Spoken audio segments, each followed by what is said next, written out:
বৃষ্টির রাতে অচেনা ডাক, একটি এমন ভয়ঙ্কর গল্প যেখানে অন্ধকার আকাশের নিচে ভেসে আসে এক রহস্যময় কণ্ঠস্বর, যা শুনলে বুক কেঁপে ওঠে। গ্রামের শ্মশানঘেঁষা নির্জন রাস্তা, পুরনো স্মৃতি আর অপূর্ণ প্রতিশোধ মিলে তৈরি করে এক অদ্ভুত ভয়ের পরিবেশ। যখন আকাশ গর্জন করে এবং বৃষ্টি ঝরে অবিরাম, তখনই শুরু হয় সেই ডাকের রহস্য। কে ডাকে, কেন ডাকে, সেই প্রশ্নের উত্তর খুঁজতে গিয়ে সত্যি ও আতঙ্ক একসাথে জড়িয়ে যায়। এই গল্প আপনাকে নিয়ে যাবে এক অজানা জগতে, যেখানে প্রতিটি বৃষ্টির ফোঁটা যেন লুকিয়ে রাখে ভয়ঙ্কর এক ইতিহাস। গ্রামের নাম ছিল চাঁদপুর। চারদিকে ধানক্ষেত, কাদা মাটি আর ছোট ছোট টিনের ঘর। দিনের বেলা গ্রামটা ছিল শান্ত, কিন্তু বৃষ্টির রাতে যেন অন্য এক জগতে বদলে যেত। বিশেষ করে পুরনো শ্মশানের দিকটা, যেখানে কেউ সন্ধ্যার পর যেত না। এই গ্রামেরই এক প্রান্তে থাকত রাহুল। বয়স 22। শহরে কাজ করলেও কিছুদিনের জন্য গ্রামে ফিরেছিল অসুস্থ মায়ের দেখাশোনার জন্য। তার বাড়ি ছিল শ্মশানঘেঁষা রাস্তার শেষ মাথায়। সেদিন ছিল ভীষণ ঝড় বৃষ্টি। আকাশ কালো মেঘে ঢেকে গিয়েছিল। বিদ্যুৎ চমকাচ্ছিল বারবার। বৃষ্টি নামছিল যেন আকাশ ভেঙে পড়ছে। সন্ধ্যার পর থেকেই পুরো গ্রাম নীরব হয়ে গিয়েছিল।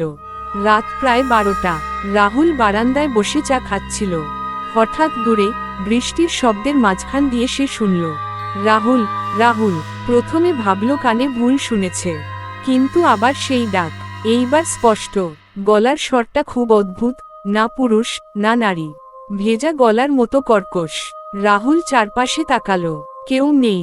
বাড়ির সামনে কাদা রাস্তা ছাড়া কিছুই দেখা যাচ্ছে না। সে মাকে ডাকতে গেল, কিন্তু মায়ের ঘরের দরজা বন্ধ।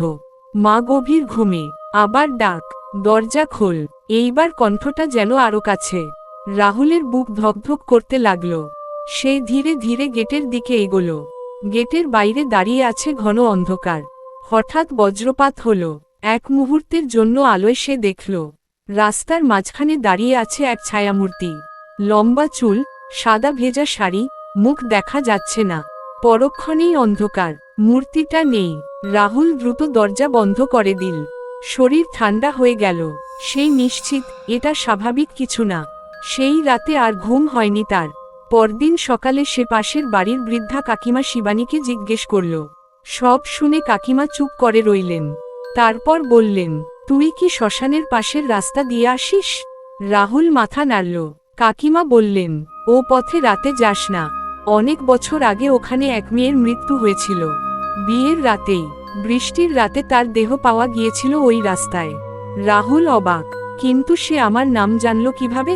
কাকিমা ধীরে বললেন, যে একবার ডাকে, সে সব নাম জানে। সেদিন রাত, বৃষ্টি আবার শুরু হলো। রাহুল সিদ্ধান্ত নিল আজ সবকিছু পরীক্ষা করবে। সে হাতে টর্চ নিল এবং সাহস করে বেরিয়ে পড়ল। রাস্তা কাদা, চারদিকে ঝিঝি পোকার শব্দ। শ্মশানের দিকটা পুরো অন্ধকার। হঠাৎ টর্চের আলোতে সে দেখল, রাস্তার পাশে একটা ভেজা সাদা ফুল, আর তার পাশে কাদা মাটিতে পায়ের ছাপ। নগ্ন পায়ের ছাপ। ছাপগুলো যেন শ্মশানের দিক থেকে তার বাড়ির দিকে আসছে। রাহুলের হাত কাঁপতে লাগল। হঠাৎ পেছনে থেকে সেই কণ্ঠ, তুমি এসেছ। সে ধীরে ঘুরে দাঁড়ালো। বৃষ্টির ফোঁটার মাঝখানে দাঁড়িয়ে আছে সেই সাদা শাড়ি পরা মূর্তি। এবার মুখ দেখা যাচ্ছে। মুখটা ফ্যাকাশে, চোখ দুটো কালো গর্তের মতো, ঠোঁটে এক অদ্ভুত হাসি। সে ধীরে এগিয়ে এলো।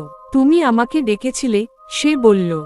রাহুল আতঙ্কে বলল, আমি ডাকিনি। মূর্তিটি মাথা কাত করে বলল, বৃষ্টির রাতে যারা একা থাকে, তাদের নাম আমি শুনতে পাই।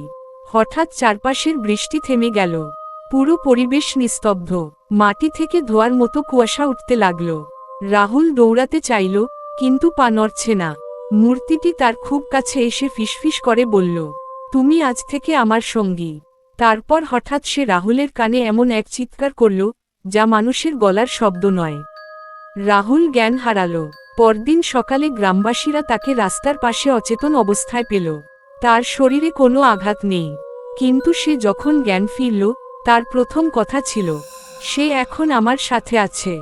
সবাই ভেবেছিল সে ভয় পেয়েছে, কিন্তু সেই রাত থেকে শুরু হলো আসল ঘটনা।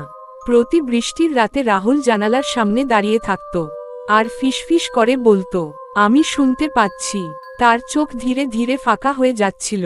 একদিন তার মা রাতে ঘরে ঢুকে দেখেন, রাহুল বিছানায় নেই, বারান্দায় দাঁড়িয়ে বৃষ্টির দিকে তাকিয়ে আর একা একা হাসছে। হঠাৎ বাতাসের মধ্যে সেই ডাক আবার শোনা গেল, রাহুল। এইবার কণ্ঠটা শুধু বাইরে না, ঘরের ভেতর থেকেও আসছিল। মা চিৎকার করে উঠলেন, কিন্তু তখনই জানালার কাচ ভেঙে গেল। সাদা শাড়ি পরা সেই মূর্তি ঘরের ভেতর ঢুকে পড়ল। তার শরীর থেকে পানি ঝরছে। সে ধীরে বলল, সময় শেষ। পরদিন সকালে গ্রামবাসীরা দেখল, রাহুল নেই, তার ঘর খালি, শুধু বিছানার উপর ভেজা কাদা আর একটি সাদা ফুল। এরপর থেকে চাঁদপুরে বৃষ্টির রাত মানেই আতঙ্ক। কেউ যদি রাতে তার নাম ডাকে, সে আর দ্বিতীয়বার সাড়া দেয় না। কারণ সবাই জানে, বৃষ্টির রাতে যে অচেনা ডাক শোনা যায়, তা কখনো জীবিত মানুষের হয় না। এখনো শোনা যায় ঝড়ের রাতে শ্মশানের দিক থেকে ভেসে আসে এক কর্কশ স্বর, রাহুল। আর যদি কেউ খুব মন দিয়ে শোনে, তাহলে বুঝতে পারে পরের নামটা তারই। রাহুলের নিখোঁজ হওয়ার পর পুরো চাঁদপুর গ্রামে আতঙ্ক ছড়িয়ে পড়ল। পুলিশ এসেছিল, খোঁজাখুঁজি হয়েছিল, কিন্তু কোনো সূত্র পাওয়া যায়নি। শুধু শ্মশানের রাস্তার কাছে কাদা মাটিতে সেই একই সাদা ফুল। রাহুলের মা প্রায় পাগল হয়ে গিয়েছিলেন। প্রতিরাতে তিনি বারান্দায় বসে থাকতেন, যদি ছেলের কোনো খোঁজ মেলে। কিন্তু এক সপ্তাহ পর আবার সেই রাত এলো। আকাশে কালো মেঘ, দূরে বিদ্যুৎ চমকাচ্ছে, হালকা বৃষ্টি শুরু হয়েছে। সেই রাতে গ্রামের আরেক যুবক, সুমন, বন্ধুদের সাথে আড্ডা দিয়ে বাড়ি ফিরছিল। তার বাড়িও শ্মশানের রাস্তার কাছেই। বন্ধুরা বলেছিল, আজ বৃষ্টি হচ্ছে, তাড়াতাড়ি চলে যা। কিন্তু সুমন হেসে বলেছিল, ভূত টুতো কিছু নেই, এসব গল্প। সে একা রওনা দিল। রাস্তায় হাঁটতে হাঁটতে হঠাৎ তার মনে হলো, কেউ যেন তার পেছনে হাঁটছে। সে দাঁড়িয়ে গেল, শুধু বৃষ্টির শব্দ। আবার হাঁটা শুরু করতেই স্পষ্ট শুনল, সুমন। সে থমকে গেল। এইবার ডাকটা পরিষ্কার, খুব কাছে। সে ঘুরে দাঁড়ালো, কিছুই নেই। কিন্তু তার মোবাইল হঠাৎ নিজে নিজে অন হয়ে গেল। স্ক্রিনে ভেসে উঠল, আননোন কল। সে ভয় পেয়ে কল কেটে দিল। তৎক্ষণাৎ তার ফোনে একটি মেসেজ এলো, আমি এখন তোমার সামনে। সুমনের হাত কাঁপতে লাগলো। ধীরে ধীরে তার সামনে কুয়াশা জমতে শুরু করলো। আর সেই কুয়াশার ভেতর থেকে বেরিয়ে এলো সাদা শাড়ি পরা সেই ছায়ামূর্তি। কিন্তু এবার তার চেহারা আরো ভয়ঙ্কর। চোখ দুটো যেন গভীর অন্ধকার। মূর্তিটি বলল, তুমি আমাকে বিশ্বাস করনি। সুমন পিছিয়ে যেতে লাগলো। হঠাৎ মাটি ফেটে যেন ঠান্ডা বাতাস উঠল। মূর্তিটি ধীরে বলল, যে আমাকে অস্বীকার করে, সে আমার কাছে আসে। তারপর সুমনের চারপাশে বৃষ্টির ফোঁটা জমাট বেঁধে গেল। সে চিৎকার করতে চাইল, কিন্তু তার গলা দিয়ে কোনো শব্দ বের